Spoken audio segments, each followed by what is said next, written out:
صلی اللہ علیہ وسلم صلی اللہ علیہ وسلم صلی اللہ علیہ وسلم۔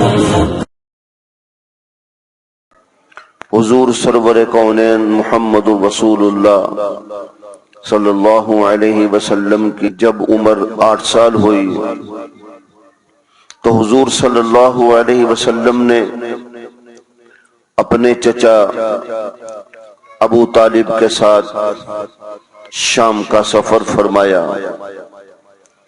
یہ سفر قافلے کے ساتھ تجارتی سفر تھا۔ حضور صلی اللہ علیہ وسلم نے تجارتی 2 سفر فرمائے، ایک 8 سال کی عمر میں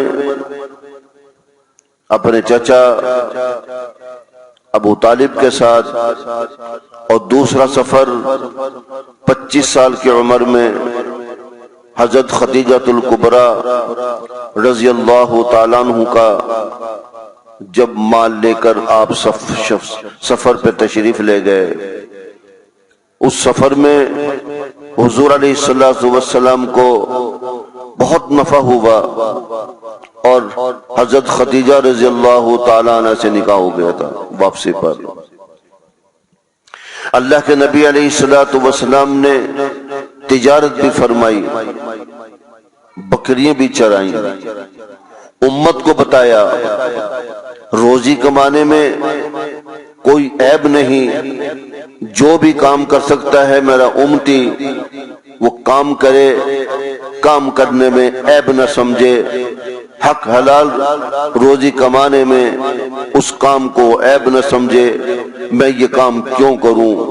اللہ کے پیغمبر علیہ الصلوۃ والسلام نے یہ عمل کر کے، بکریاں اور تجارت کر کے اپنی امت کو سبق دیا ہے، اپنی امت کو تعلیم دی ہے۔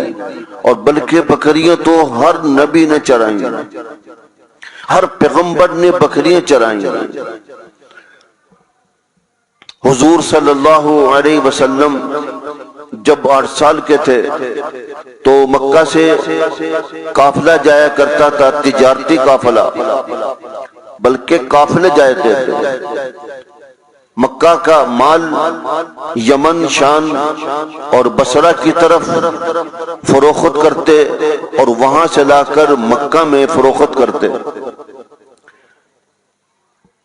تاجر لوگ، اور پھر گروپ کی شکل میں جاتے تھے، قافلوں کی شکل میں جاتے تھے، خچروں پر، گھوڑوں پر، اونٹوں پر، گاڑیوں تو تھی نہیں، راستوں میں قیام کرتے ہوئے مسافر خانے بنے ہوتے تھے، جیسے آج آپ کے تمام علاقوں میں راستوں میں ہوٹل بنے ہوئے ہیں، اس طرح اس زمانے میں مسافر خانے بنے ہوئے تھے، اور لوگ مسافروں کی خدمت کرتے تھے، اور لوگ مسافروں کی خدمت کرنا اپنے آپ کو باعث فخر سمجھتے تھے۔ ایسا زمانہ تھا، ایسا وقت تھا، دیکھا مسافر قیام پذیر ہیں، مسافر خانے میں لوگ 100 ہزار بندوں کا کھانا پکا کر پیش کرتے اور فخر محسوس کرتے، ہم سے اللہ نے مسافروں کی خدمت لی ہے۔ سفر کے دوران مسافر کا خرچہ نہیں ہوتا تھا، تو بہرحال جب ابو طالب اپنے قافلے، تجارتی قافلے کے ساتھ سفر پر جانے لگے، اور میں نے عرض کیا ابو طالب حضور صلی اللہ علیہ وسلم کے چچا ہیں۔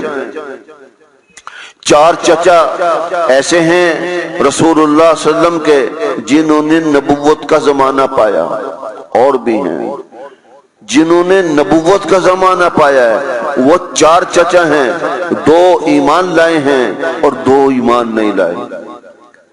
جو ایمان لانے والے ہیں وہ حضرت امیر حمزہ ہیں رضی اللہ تعالیٰ عنہ، احد میں شہید ہو گئے تھے۔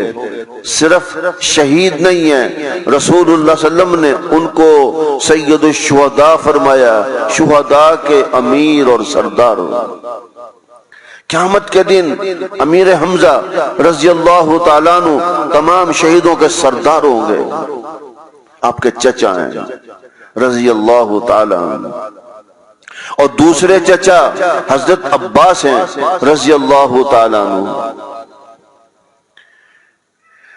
اللہ تبارک و تعالیٰ نے حضرت عباس کے لیے دعا کی تھی، اللہم فقہ فی الدین، اے مولا کریم ان کو دین کی فقاہت اور دین کی سمجھ عطا فرما دے تو مفسر قرآن بنے۔ حضرت عباس رضی اللہ تعالیٰ عنہ قرآن کے مفسر ہیں، اور جو ایمان نہیں لائے وہ ایک ابو لہب ہیں اور ایک ابو طالب ہیں۔ تبت یدا ابی لہب وتب، دوسرے ابو طالب ہیں۔ ابو لہب تو دشمن رہا ہے، ہمیشہ دشمن رہا ہے، رسول اللہ صلی اللہ علیہ وسلم کا ہمیشہ دشمن رہا ہے، کوئی موقع ہاتھ سے جانا نہیں دیتا تھا کہ آپ کو نقصان پہنچے۔ اور ابو طالب ایمان تو نہیں لائے لیکن نقصان نہیں پہنچایا، نقصان تو دور کی بات، حضور صلی اللہ علیہ وسلم کو نقصان پہنچنے نہیں دیا، چیڑی نہیں پھڑکنے دی۔ آپ کا آخری وقت ہے، حضور تشریف لے گئے، قریش پاس کھڑے ہیں، ابو جہل بھی پاس کھڑا ہے، حضور ارشاد فرما رہے ہیں، حضور علیہ السلام ارشاد فرما رہے ہیں، چچا ابو طالب کلمہ پڑھ لو لا الہ الا اللہ، کامیاب ہو جاؤ گے۔ ادھر ادھر دیکھا، آپ نے پھر فرمایا کلمہ پڑھ لو، آہستہ پڑھ لو، میرے کان میں پڑھ لو، میں تمہاری کل قیامت کے دن گواہی دے دوں گا۔ ادھر ادھر دیکھا، قریش خاندان نے کہا محمد کے ڈر سے کلمہ پڑھنے لگے ہو، بس کلمہ نہیں پڑھا، بس کلمہ نہیں پڑھا۔ دو چچا آپ کا ایمان نہیں لائے۔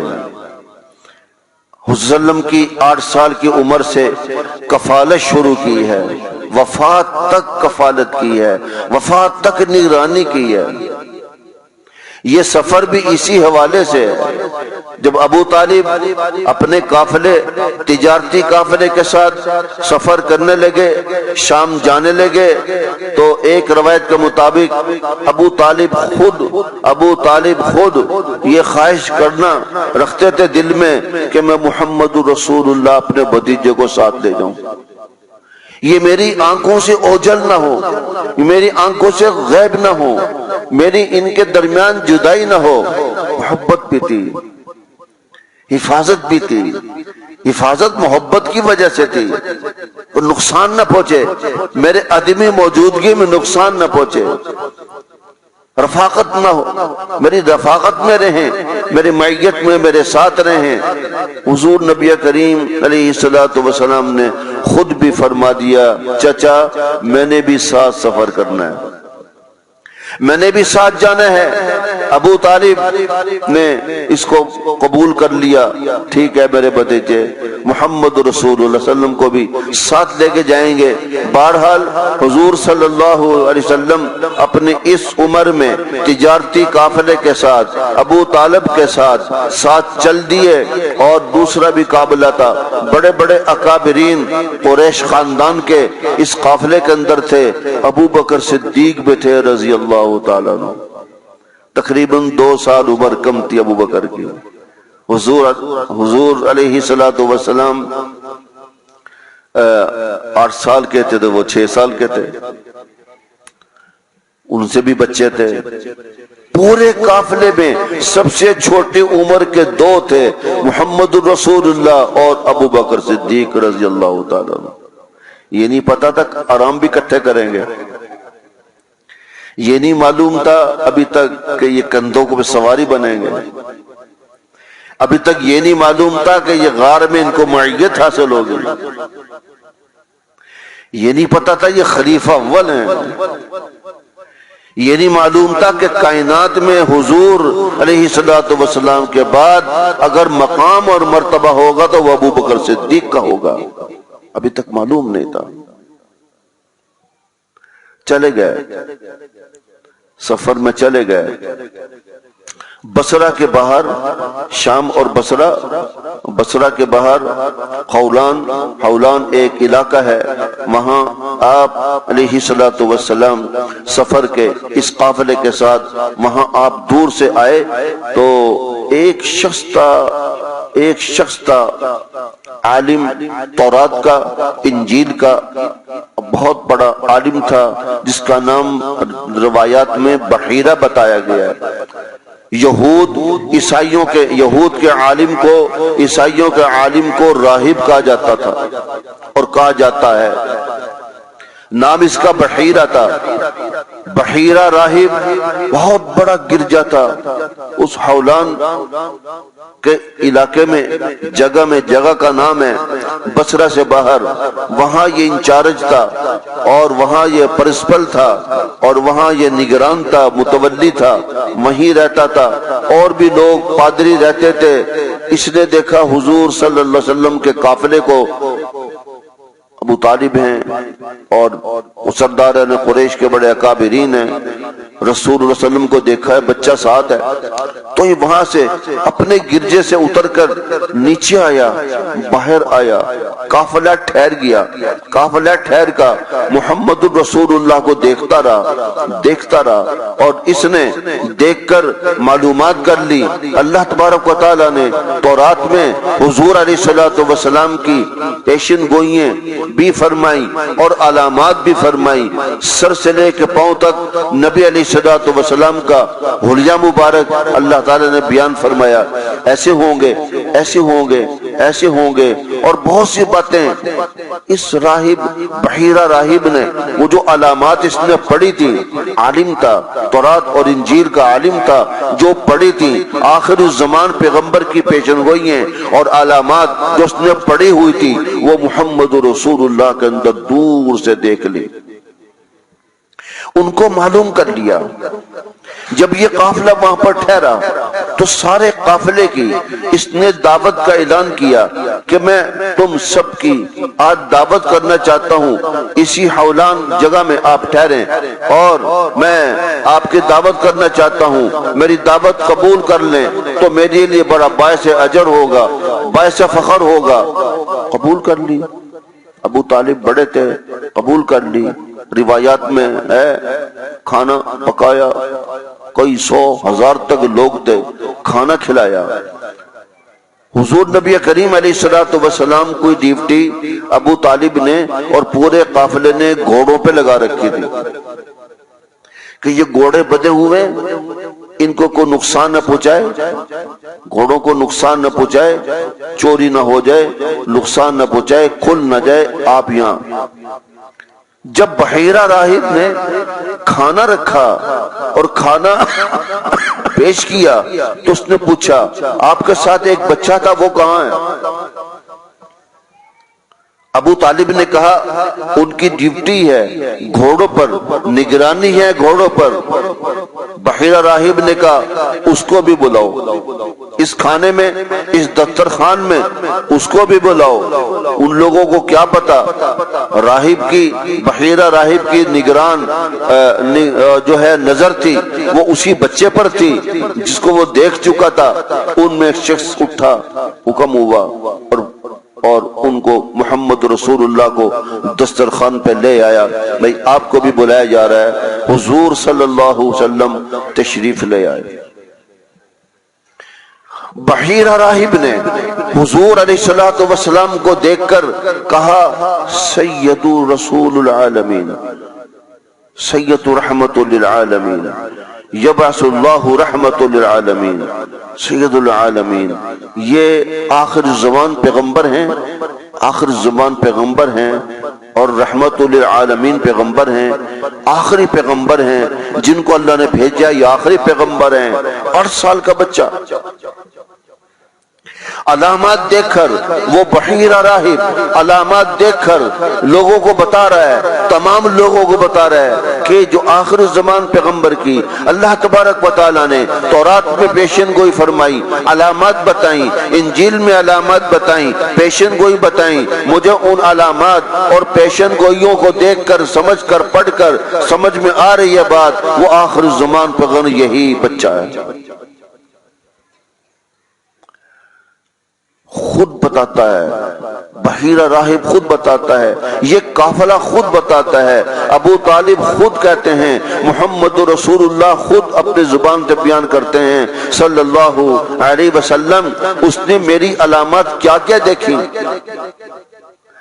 اس نے میری کون کون سی علامات دیکھی۔ بحیرہ راہب نے جو دیکھ کر مجھے یہ کہا کہ آخری زمان پیغمبر یہی بچہ ہے، آخری پیغمبر آنے والا یہی بچہ ہے، خاتم الانبیاء بچہ یہی ہے، خاتم الرسول بچہ یہی ہے، آخری پیغمبر یہی بچہ ہے، آخری کتاب قرآن نازل ہوگی وہ یہی بچہ ہے، وہ محمد رسول اللہ یہی بچہ ہے، جن کا نام محمد احمد ہے وہ یہی بچہ ہے۔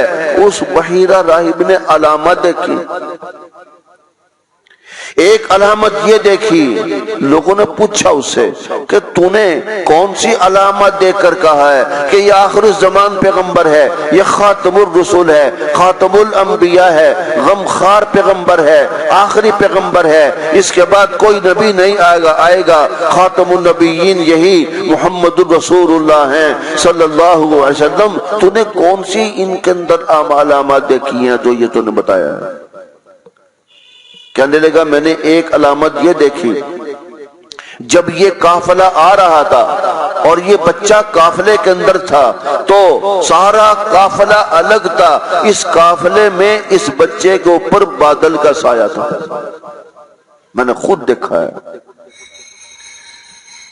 یہ محمد چل رہے تھے صلی اللہ علیہ وسلم، ان کے ساتھ ساتھ بادل کا سایہ تھا، مڑتے تھے بادل کا سایہ مڑتا تھا، سیدھے چلتے تھے تو سیدھا، بیٹھتے تھے تو سیدھا، جب یہ اس مسافر خانے میں آ گئے تو بادل کا سایہ ان کو اوپر آ گیا۔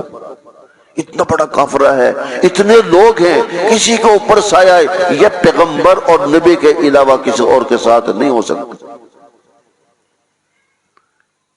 میں نے تورات کے اندر یہ بات دیکھی ہے، وہ پیغمبر آئے گا، اس کا معجزہ ہوگا، اللہ کریم بادل کا سایہ بنا دے گا، بادل کا سایہ بنا دے گا، بادل ساتھ ساتھ چلے گا، بیٹھے گا بادل بھی رک جائے گا، کھڑا ہوگا بادل بھی حرکت میں آئے گا، پیغمبر چلے گا بادل بھی چلنا شروع کرے گا۔ یہ پیغمبر کے علاوہ کسی اور کے ساتھ ہو نہیں سکتا، یہ نشانی ہے، یہ نبی ہے۔ یہ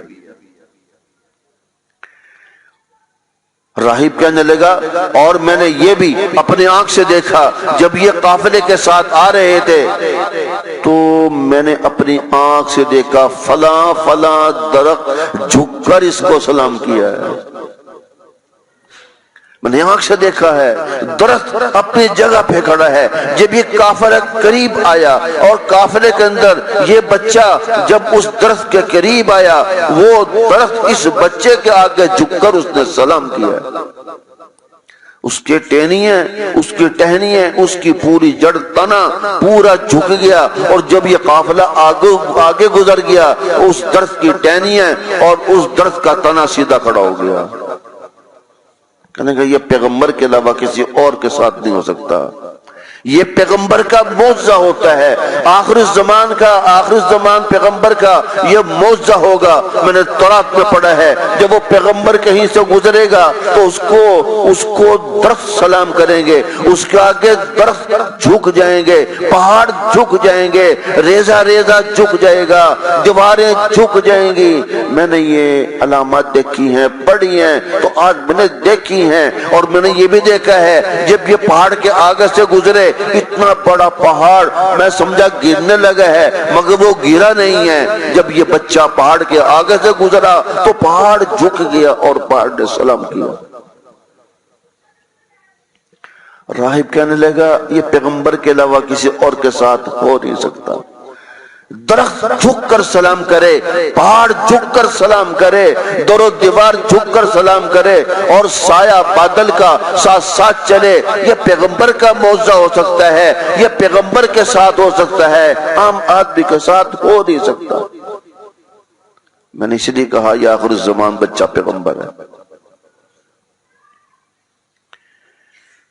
اور راہب کہنے لگا جب اس بچے نے آ کر کرتا اٹھایا، گرمی تھی یا کسی وجہ سے کرتا اٹھایا، تو میں نے ایک اور نشانی دیکھی ہے، میں نے ایک اور نشانی دیکھی ہے، اس کی کمر پر نبوت کی ایک نشانی دیکھی ہے، وہ ختم نبوت کی اس کے دونوں کندھوں کے درمیان تورات میں انجیل میں نشانی بتائی گئی ہے، وہ بھی میں نے دیکھی ہے، وہ بھی موجود ہے۔ حضور صلی اللہ علیہ وسلم کے دونوں کندھوں کے درمیان جیسے ہمارے مسا ہوتا نا بڑا، اس طریقے کا مفسرین نے کبوتر کے انڈے جتنا اس کی مقدار بتائی، یا چھوٹا سیب، کبوتر کے انڈے جتنا وہ ایک مسا ٹیپ تھا، اس پہ ہلکے ہلکے بال تھے، وہ ختم نبوت کی مہر تھی، ختم نبوت کی دلیل تھی، دونوں کندھوں کے درمیان پیدائشی تھی، لیکن جب آپ کو نبوت ملی تو نبوت ملتے ہی اس پر لکھ دیا گیا انا خاتم النبیین لا نبی بعدی، میں آخری پیغمبر ہوں، میرے بعد کوئی نبی نہیں آئے گا۔ ایسے تو ہر کوئی دعویٰ کر لے نبی کا، اللہ نے پورا علاج کیا ہے، لیکن بدبختوں نے، ظالموں نے، نالائکوں نے، نامرادوں نے پھر بھی ڈاکہ مارا ہے، نبوت پر ڈاکہ مارا ہے، خدا کی توحید پر ڈاکہ مارا ہے، نبی کی نبوت پر ڈاکہ مارا ہے۔ یہ توحید کے ڈاکو ہیں، یہ نبوت کے ڈاکو ہیں، ڈاکہ مارا ہے۔ جو مشرک ہے وہ خدا کی توحید پر ڈاکہ مارتا ہے، اور جو نبوت کا دعویٰ کرتا ہے بے ایمان، وہ نبی کی نبوت پر ڈاکہ مارتا ہے۔ جیسے مال کا چور ہوتا ہے، جان کا چور ہوتا ہے، آپ کے زر و متاع کا چور ہوتا ہے، سب سے بڑا چور قرآن نے، اللہ کے نبی نے اللہ کی توحید پر ڈاکہ مارنے والے کو کہا، نبی کی نبوت پر ڈاکہ مارنے والے کو کہا۔ اسی لیے ایسے ڈاکو کی فوراً سزا قتل ہے، اس کو دنیا میں زندہ نہ چھوڑا جائے، ایک منٹ بھی زندہ نہ چھوڑا جائے۔ یہ ایسا ناسور پھوڑا ہے، اگر اس کو زندہ چھوڑا تو اس کے ناسور پھوڑے کے اثرات پھیلیں گے۔ راہب کہنے لگا میں نے نبوت کی دلیل دونوں کاندھوں پہ دیکھی ہے، دونوں کاندھوں پہ دیکھی ہے، جو تورات میں اور انجیل میں وہ کسی اور کی دلیل ہو نہیں سکتی، وہ نشانی ختم نبوت کی کسی اور کی ہو نہیں سکتی۔ وہ آخر الزمان پیغمبر آئیں گے، انہی کی ہوگی اور ان پر ہے۔ ایک مرتبہ حضرت صلی اللہ علیہ وسلم جنت البقیع میں تشریف لے گئے، گرمی تھی، حضرت سلمان فارسی رضی اللہ تعالیٰ عنہ دعو میں تھے، ساتھ ساتھ رہتے تھے، تو ان کو کچھ محسوس ہوا کہ محمد رسول اللہ جنت البقیع میں تشریف لے گئے ہیں، تو گھومتے رہے، کبھی دائیں کبھی بائیں، نبی علیہ السلام ذرا کرتا اٹھائیں تو فوراً میں ختم نبوت کا دیدار کروں، ختم نبوت کا دیدار کروں۔ صحابہ نے، بہت سے صحابہ نے ختم نبوت کا اس کا دیدار کیا ہے، اور اس کی علامت، اس کی نشانی بتائی ہے، اس کی مقدار بتائی ہے، اس کی شکل بتائی ہے، اس شکل کی تھی۔ سلمان فارسی رضی اللہ تعالیٰ عنہ گھومتے رہے، حضور صلی اللہ علیہ وسلم نے تھوڑا سا کرتا اٹھایا گرمی کی وجہ سے، تو فوراً اس ختم نبوت کا جا کے بوسہ لے لیا، اور پھر لوگوں کو بتایا میں نے بوسہ لیا ہے، اور وہ اتنی مقدار کی ہے، اس شکل کی ہے، مسح کی شکل میں نے بوسہ لیا۔ ایک دن حضور علیہ السلام معاملات کے مسائل بیان کر رہے تھے، معاملات صحیح کرنے چاہیے، اللہ کا ولی وہ ہے جس کے معاملات درست ہوں، نمازیں، روزے، حج، زکوٰۃ، عمریں، صدقے، خیرات، تسبیحات، تہجدیں، قرآن تلاوت، یہ وہ سب کچھ اس کا الگ تھلگ رہ جائے گا اگر معاملات درست نہیں ہیں، پکڑا جائے گا۔ خدا کے راستے میں شہید بھی ہو گیا، جان بھی دے دی، جب بھی معاملات اور قرض معاف نہیں ہوں گے۔ اللہ کے نبی علیہ السلام ایک دن یہ درس دے رہے تھے، معاملات کے اور حقوق واجبات کے درس ارشاد فرما رہے تھے۔ آپ علیہ السلام نے اپنا کرتا مبارک اٹھایا، یہ عمل آپ نے اپنی امت کو سبق دیا ہے کہ تم بھی ایسا کیا کرو۔ کرتا مبارک اٹھایا، ایسے مجموعہ بیٹھا ہوا تھا، اور آپ نے ارشاد فرمایا جس کا میں نے کسی کا دینا ہے مجھ سے لے لے آ جا کر، کل قیامت کے دن نہ مطالبہ کرے۔ اور کرتا مبارک اٹھا کر یہ فرمایا کسی کو میرے ہاتھ سے تکلیف پہنچی ہو، ہاتھ سے، اللہ کے پیغمبر سے کبھی کسی کو تکلیف پہنچی نہیں ہے۔ میں نے بتایا یہ عمل امت کے لیے ہے، امت کو تعلیم ہے کہ تم اللہ کا پیغمبر یہ کر رہا ہے تو تمہارے لیے کتنی اشد ضرورت ہے اس کام کی، یہ مسئلہ سمجھایا۔ آپ نے فرمایا کرتا اٹھا کر کسی کو مجھ سے تکلیف پہنچی ہو، ہاتھ سے، زبان سے، پاؤں سے تکلیف پہنچی ہے تو مجھ سے آ کر آج بدلہ لے لے، میری کمر پر آ کر اتنا ہی مارے جتنا میں نے کسی کو مارا ہے، جتنی میں نے تکلیف جسمانی دے دی ہے، میں نے کرتا اٹھا لی ہے، میرے جسم کو اتنی تکلیف آج آ کر دے دے، کل قیامت کے دن مجھ سے مطالبہ نہ کوئی کرے۔ ہے آج ہم میں کوئی کبھی سوچا ہے ہم پہ کتنے واجبات ہیں، ہم پہ کتنے حقوق ہیں، بیوی کے، بچوں کے، رشتہ داروں کے، خاندان کے، برادری کے، مسلمان کے، پرواہ نہیں آج ہمیں۔ سارے صحابہ یوں دیکھ رہے ہیں، ایک صحابی دور سے کھڑے ہوئے، یا رسول اللہ صلی اللہ علیہ وسلم میں نے بدلہ لینا ہے۔ جب اس نے کھڑے ہو کر کہا یا رسول اللہ صلی اللہ علیہ وسلم میں نے بدلہ لینا ہے تو صحابہ تو کالے لالے پیلے ہو گئے، یہ کون ہوتا بدلہ لینے والا؟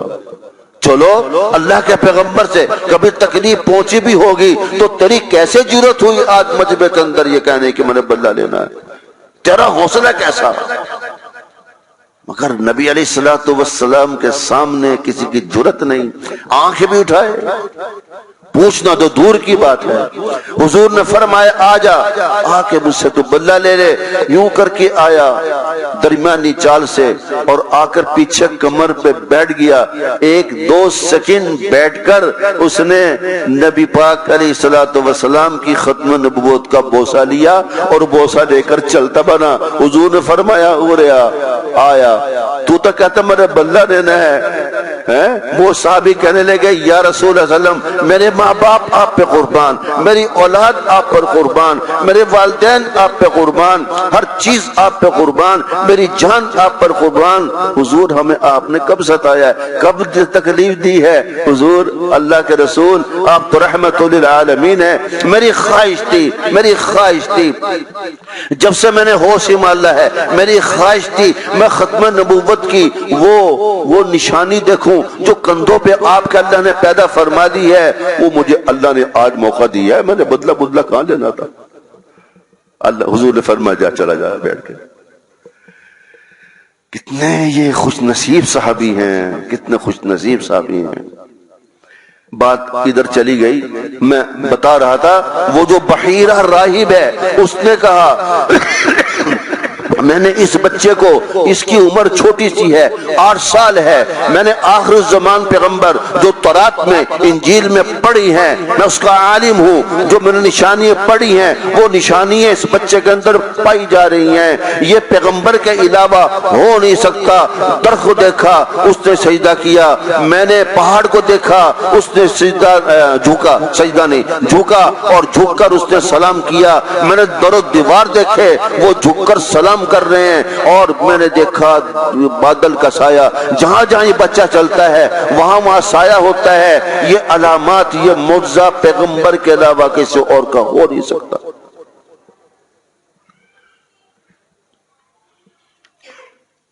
اس کے بعد بحیرہ راہب نے کہا اس قافلے میں یہ بچہ ہے، اس قافلے میں جو بچہ ہے اس بچے کا کفیل کون ہے، اس بچے کی کفالت کون کرتا ہے؟ ابو طالب کھڑے ہو گئے، کہنے گے میں ہوں، میرا یہ بھتیجا ہے، میں اس کا چچا ہوں، میں اس کی کفالت کرتا ہوں۔ بحیرہ راہب نے کہا میرا ایک مشورہ ہے، اس بچے کو فوراً مکہ واپس بھیج دو، اس بچے کو فوراً مکہ واپس بھیج دو۔ کیوں؟ اس لیے کر کے یہودیوں کا یہ فتویٰ ہے، یہودی ازلی دشمن ہیں اور رہیں گے۔ بحیرہ راہب نے کہا فتویٰ ہے، یہودیوں کی ریسرچ ہے، یہودیوں کی یہ بات اٹل ہے، ان کی فیصلہ کن یہ بات ہے کہ آخر الزمان پیغمبر آئیں گے۔ یہودی بھی پڑھتے ہیں تورات، یہودی انجیل بھی پڑھتے ہیں، آخر الزمان پیغمبر کی علامات پڑھتے ہیں، ان کو علامات پڑھتے ہیں، مگر ان کو علامات ابھی نظر نہیں آئی، مجھے اللہ نے دکھا دی ہیں، آخر الزمان پیغمبر یہی ہیں۔ اگر وہ علامات اس بچے کو دیکھ لی اور اس بچے کو دیکھ لیا تو وہ دشمن ہیں، انہوں نے طے کیا ہوا ہے یہ علامات جس بچے کو دیکھ لیں، جس آدمی کو دیکھ لیں، اس کو فوراً قتل کر دیا جائے۔ اور یہ ڈھونڈنے کے لیے، یہ تلاش کرنے کے لیے متلاشی پھر رہے ہیں۔ ان کی جماعتوں کی تشکیل ہو چکی ہے، ان کی جماعتوں کی تشکیل ہو چکی ہے۔ آخر الزمان پیغمبر آنے والے ہیں، انہوں نے اپنے ان لوگوں کی تشکیل کر دی ہوئی ہے کہ جہاں یہ علامات دیکھو، کسی بچے میں، کسی بڑے میں، کسی درمیانی، کسی بھی عمر والے میں یہ علامات دیکھو، اس کو فوراً گرفتار کر کے قتل کر دو۔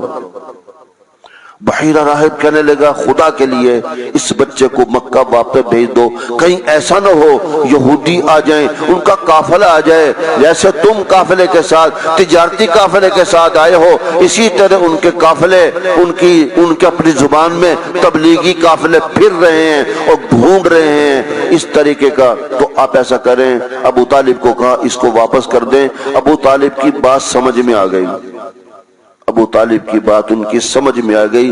ابو طالب نے فوراً محمد رسول اللہ صلی اللہ علیہ وسلم کو واپس بھیجا۔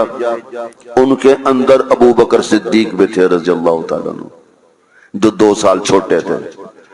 آپ بھی جائیں، اور بھی مکہ کے سرداران قریش بہت سے ایسے تھے، ساتھ بھیج دیا اور ادھر روانہ کیا۔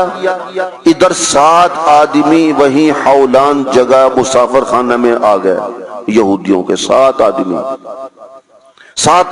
کا قافلہ آ گیا۔ خبر پہنچ گئی، سی آئی ڈی کے لوگ بڑے تیز ہوتے ہیں، پتہ چلا ہے یہاں پر ایک محمد نامی بچہ آیا ہے، مکہ سے تجارتی قافلے کے ساتھ آیا ہے۔ پہلے کہا کہ بحیرہ راہب سے ہم نے ملنا ہے، لوگوں نے بتایا، میں نے بتایا گرجے کا یہ انچارج تھا، اور عیسائی کے عقیدے کے مطابق صحیح العقیدہ تھا۔ عیسائی تو شرک کرتے ہیں نا، مشرکانہ عقیدہ ہے، اس بحیرہ راہب کا شرکانہ عقیدہ نہیں تھا، نہ شرک کرتا تھا، مفسرین نے بات لکھی ہے۔ ہم نے راہب سے ملنا ہے، بحیرہ راہب سے ملنا ہے، لوگوں نے ملوا دیا۔ اس گرجے کا مالک، اس گرجے کا انچارج بحیرہ راہب ہے، ملوا دیا، اور آ کر ان 7 آدمیوں کو قافلے نے کہا کہ ہمیں پتہ چلا ہے ایسا ایک بچہ آیا ہے، اس کے اندر آخر الزمان پیغمبر کی علامات پائی جاتی ہیں، آپ بڑے عالم ہیں۔ راہب میں نے بتایا تمام یہودیوں کا سب سے بڑا عالم اس وقت وہی تھا۔ آپ کے ریسرچ، آپ کی تحقیق کے مطابق اس بچے کے اندر فلاں نشانیاں پائی جاتی ہیں، اور آپ نے نشانیاں بتائی ہیں آخری پیغمبر کی، وہ کہاں ہے بچہ؟ راہب نے کہا خدا کا خوف نہیں تمہیں آتا؟ کس کام کی طرف لگے ہوئے ہو؟